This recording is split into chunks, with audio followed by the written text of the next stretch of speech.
Vəkillər müdafiə çıxışlarını elədi və mən də Elnarə Qasımovan vəkil olaraq çıxışımı elədim. Bildirdim ki, ümumiyyətlə heç bir sübut yoxdur. Hər hansı bir sübut, faktlar yoxdur. İstintaq orqanı ümumi sözlərlə ittiham aktını tərtib eləyib və cinayət işini göndərib. Abzas Mediaya qarşı cinayət işi bağışlanmışdısa 20-si noyabr 2024-cü ildə. Elnarə Qasımova da həbs olundu 15 yanvar 2025-ci ildə və istintaq materiallarına baxsan həmin dövrdə onun ittihamını cinayət işi törətməsini hər hansı bir sübut edəcək fakt, hal yoxdur. Bu da onun əsas verir ki, o jurnalistika fəaliyyətini davam elətdirdi, reportyorluq elədi, çəkilişlərə getdi və o da onun həbsinin əsas səbəbləri. Qaçaqmalçılıq, yəni sonra qanunsuz sahibkarlıq, bu hansı vergi ödəyicisi olub. Yəni absurddur, mən bir sübut görmədim və ona görə də çıxışımdakı bu absurddur və 2020-ci ildə bir dəfə Gürcüstanda olub. Əgər kömürlük komitəsinin əməkdaşları qaçaqmalçılıqla pul gətirirdilərsə, bunları müəyyən eləməlidir.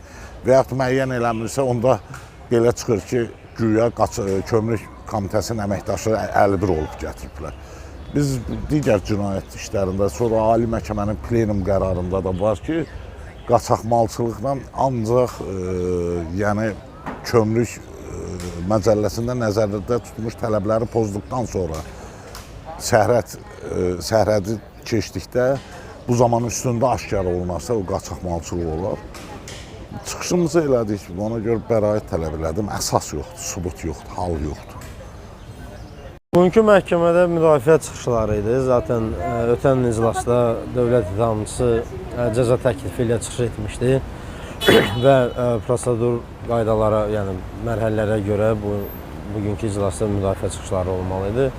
Müdafiəçilər müdafiə çıxışlarını etdilər. O cümlədən də mən Raqib Babalının vəkili kimi müdafiə çıxışını etdim və çıxışın mahiyyəti və tələb hissəsi ondan ibarət idi ki, Hafız Babalıya qarşı irəli sürülmüş ittihamlar öz təsdiqini tapmır, ona irəli sürülmüş ittihamlar sübuta yetirilmir.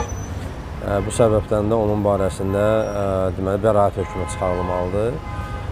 Eyni zamanda məhkəmə müdafiə çıxışlarının bitdiyini nəzərə alaraq təqsirləndirilən şəxslərə son söz təklifi, yəni son söz çıxışı ilə, son söz deməsi üçün təklif irəli sürdü.